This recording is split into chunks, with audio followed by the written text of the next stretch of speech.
Okay, so today I want to discuss something kind of fun concerning Sonic Frontiers. Today, we're going to be looking into the distant future of the Sonic franchise and discussing what the sequel to Sonic Frontiers should be. Now, some of you may feel that this video is kind of pointless since the next Sonic game that will eventually come out after Sonic Frontiers is most likely going to be many years down the line. We're talking 6 years from now at its worst case scenario. So, why am I talking about this? Well, because Sega, over the past month, has dropped some breadcrumbs of what we can possibly expect from future Sonic games. And most of you already know what I'm about to bring up. I'm, of course, talking about Sonic Adventure 3. The head of Sonic Team, Takashi Iizuka, keeps making slight references and nods towards Sonic Adventure 3 in various interviews, to the point where he said, and I quote, "I would hope all the work we put into Sonic Frontiers can be used to make another Sonic Adventure game sometime." Now, after hearing that, do I believe Sonic Adventure 3 will be the next Sonic game?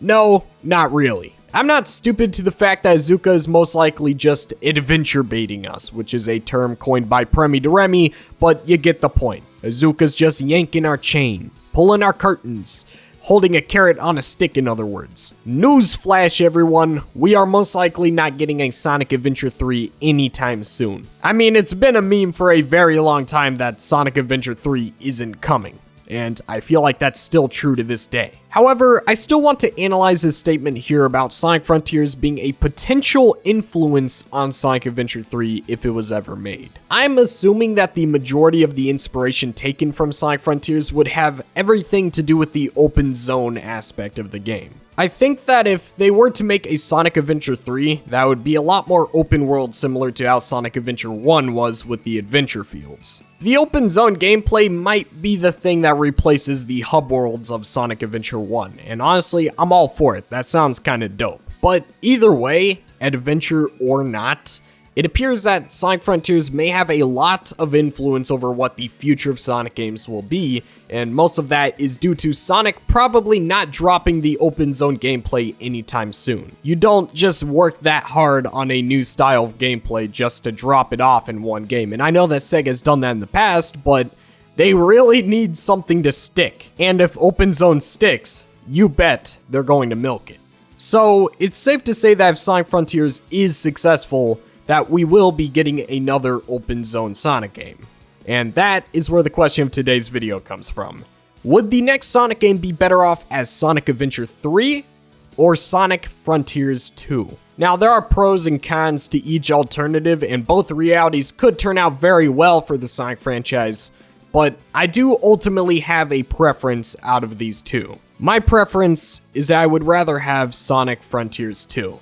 Please keep in mind that this is coming from a massive fan of the Sonic Adventure games, so just hear me out on my perspective on this situation. I believe Sonic Adventure 3 will be one of the biggest Sonic games of all time. I think the game will be receiving more attention from the general public than any Sonic game that has ever been released, with the exception of some games that released back in the 90s. Everyone's eyes are going to be on Sonic Adventure 3 when it's announced, and it's not because the original adventure game sold well, but rather because of the legacy that Sonic Adventure 1 and Sonic Adventure 2 left behind. Those games, despite some people believing they didn't age well, still left an impact on a lot of people. It's still a popular and well-known game series. In fact, those games might have been one of the last games that Sonic was known as one of the kings of the gaming industry. Sonic Adventure 3 has a lot of power in its name, which I actually think that's why Sega is so scared to make it. I feel like they know Sonic Adventure 3 will be an easy game to sell, so they might be saving it for when Sonic is at its lowest point as a gaming franchise. Kinda like a last-ditch effort at saving the brand, which I don't really blame them because Sonic does tend to release controversial titles quite frequently. I mean, having something like Sonic Adventure 3 that can sell millions of sales very easily on the back burner sounds like a good idea. If Sonic ever hits the dark times, you can just drop that game out and boom, he's back. Sonic Adventure 3 is Sonic's get out jail free card. When Sonic is about to die as a game, that's when I feel like they'll bring it out. However, do I think Sega can make a game that lives up to the hype built around Sonic Adventure 3? No. After seeing all of the footage of Sonic Frontiers, I can't really say that I trust them to make the big jump and begin development on Sonic Adventure 3. I'm not saying Sonic Frontiers will be a bad Sonic game, I'm just saying that the game has some traits that I don't think would fly in the slightest with Sonic Adventure 3. I can ignore some of my gripes with Sonic Frontiers, but when it comes to Sonic Adventure 3, I should not have any issues with the game. The issues I'm referring to is Sonic Force's DNA being carried over with animations and the model, alongside most of the cyberspace levels taking heavy inspiration from Sonic Generations. I'm just saying, if I saw a Sonic Adventure 3 trailer open up with Green Hill Zone, Chemical Plant, and Sky Sanctuary, I might just become a villain. But most importantly, above all, I expect Sonic Adventure 3 to have momentum that directly influences how you control Sonic, similar to the other Sonic Adventure games. Judging from Sonic Frontiers, it looks like they don't want anything to do with momentum-based gameplay. They aren't even experimenting with it. I know that not everyone wants to hear about momentum. I know that a Sonic game doesn't require momentum to be good. I understand that some of you get annoyed when Sonic Adventure fans are clamoring for momentum in a Sonic game. However, if you are going to title a Sonic game Sonic Adventure 3, the game should be appealing to Sonic Adventure fans, which means that momentum-based gameplay needs to be implemented to remain faithful to the adventure name. I mean, that's just common sense, right? However, once again, lack of momentum doesn't mean Sonic Frontiers will be bad. What I've gathered from the trailers and from interviews is that it looks like a different take on Sonic's gameplay, and I would much rather see Sonic Team improve upon this interpretation of Sonic's gameplay than to drop it and try to make another Sonic Adventure game. I mean, think about it.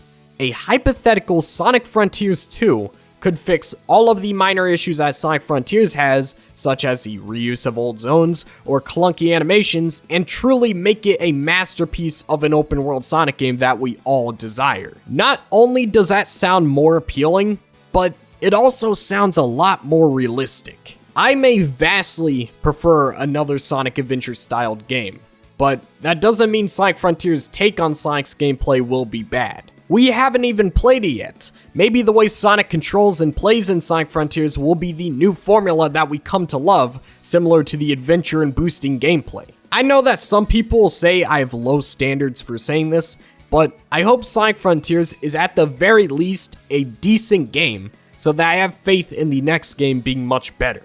If Sonic Frontiers is fun, I can overlook my minor issues and nitpicks, because that tells me that Sega can make a fun experience at its core. Now, if Sonic Frontiers is really good and blows me out of the water, then my point here only strengthens. Why redesign a style of gameplay that already works when you can just improve upon it instead? It's what they should have done with the adventure formula, and it's what they should have done with the boosting formula. Hopefully, they can make a difference this time and stick with what they are building for Sonic Frontiers. I mean, after all, you don't know how good something is until you play it.